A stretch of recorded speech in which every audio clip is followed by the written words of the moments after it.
Unfortunately, as a member of the committee, I was not able to read the letter of the chairman then addressed to the Department of Justice. Nung lumabas sila, natural dahil sa magsasabi na sila ng totoo, lalabas po talaga kung anong gusto nilang sabihin. Maring taliwas po doon sa narinig na nauna na pahayag ni Senator Kiko. Ano man yung kanilang sinumite, wala pong karapatan ang sino man sa atin na husgahan yun eh. Yun po yung kanilang nalalaman eh. Pagdating po ng araw, ang korte na po ang gagamit doon kung sakasakaling matapos po yung investigasyon na ito. Thank you, Mr. President. This is not an interpellation, just a manifestation. Mr. President, bago pa man naglabas ng affidavit ang mag-asawang Diskaya, nag-comment na po ako dahil narinig ko doon mismo sa hearing nung tinanong siya nung ilang mga senador. Binanggit niya ang mga pangalan at sinabi niyang mula 2022. Hindi bago ng 2022. Wala pa ho silang affidavit noon, tinanong sa kanila sa hearing. Kaya noon pa man, nag-comment na ako. At ako mismo sa comment ko, sabi ko, mukhang Photoshop tsaka edited. Hindi yung testimonya, hindi yung affidavit kasi wala pang affidavit noon eh. Testimonya pa lang nung una o pangalawang hearing. Kaya, in fairness to the Senate President, kung sinabi niyang edited, I was not referring to, this representation was not referring to the affidavit or in any way referring to the chairperson of the Blue Ribbon Committee. I was referring directly to the testimony given during the hearing, public hearing, of the Diskayas, that they said they started flood control projects in 2016 and then went on to continue until 2025. And they too said na itong mga binanggit nilang pangalan ay sa 2022 lang. So kahit na wala pa ho yung affidavit, doon pa lamang sa kanilang mga testimonya during the public hearing, nakita ko na mukhang hindi kapani-paniwala. At least this is my view as a lawyer na mukhang kung gagawin silang state witness, kinakailangan buo, hindi edited. And when I refer to edited, sila bilang mga testigo, ine-edit nila. Hindi yung chairman ng komite, hindi yung sa abita. I was not referring to the affidavit. I was referring to their testimony when the affidavit had not yet been actually submitted. Just for the record, Mr. President. Thank you, Senator Pangilinan.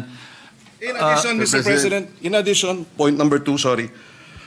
I was a member and continue to be a member of the committee, the Blue Ribbon Committee. Unfortunately, as was pointed out by the former chairperson, it is the committee that decides as to whether or not we will agree to have a witness taken as in custody to become a witness under the Witness Protection Program. Unfortunately, as a member of the committee, I was not able to read the letter of the chairman then addressed to the Department of Justice.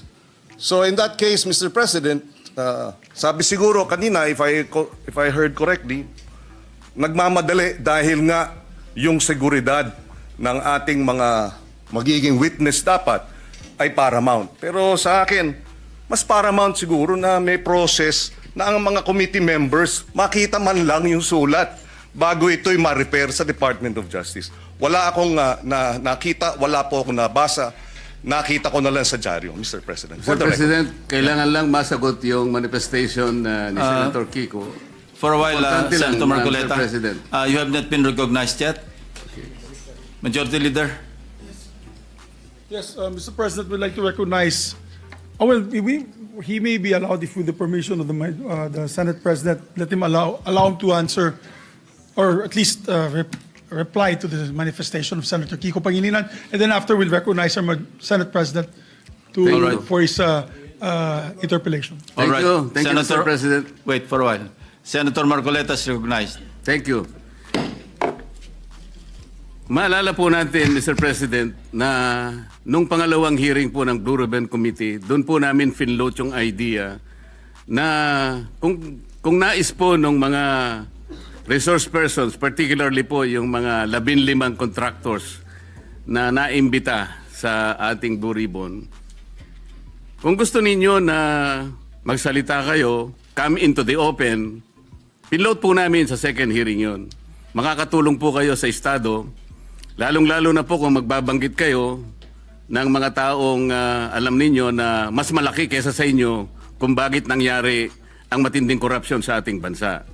So pinupload po natin yung idea na maaari silang mag-apply under the Witness Protection Program.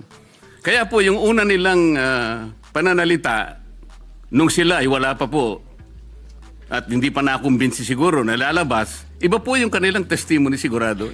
Ngunit nung malaman nila na may pagkaseryoso naman po yung offer namin, na kung makakatulong po kayo, magsabi na kayo ng totoo, baka po, sabi namin, yung criminal prosecution, madidispense na yon, pinaka most likely siguro, pagdating ng araw, civil liability na lang ang haharapin ninyo. Meron po akong paniwala na pinag-isipan nilang mabuti yon, kaya lumabas yung mag-asawa na yon. Nung lumabas sila, natural dahil sa magsasabi na sila ng totoo, lalabas po talaga kung anong gusto nilang sabihin. Maring taliwas po doon sa narinig na nauna na pahayag ni Senator Kiko. Sa mga tweet, hindi po pwedeng pagbasihan yung nauna nilang pagsagot sapagkat hindi pa sila nakapagpasya na kanilang sasabihin na kung ano yung nalalaman nilang totoo sa kanilang kalooban. Yun po yung totoong nangyari ron.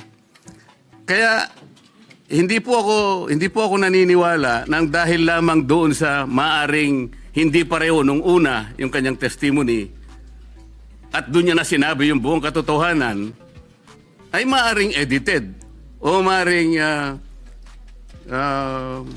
may pagbabago o hindi pwedeng pagbasihan. Sa aking palagay po, ang pinag-uusapan natin, ano man yung kanilang sinumite, wala pong karapatan ang sino man sa atin na husgahan yun eh. Yun po yung kanilang nalalaman eh. Pagdating po ng araw, ang korte na po ang gagamit doon. Kung sakasakaling matapos po yung investigasyon na ito, nagkaroon po ng committee report at sinumiti po at ang rekomendasyon po ay ipagsakda lahat ang mga tao may kinalaman dito. Yun pong mga ganong klaseng dokumento ay pupunta rin sa korte eh. And in the final analysis, only the court can determine yung veracity o yung kawalang katwiran, kung meron man, ng mga naunang pahayag.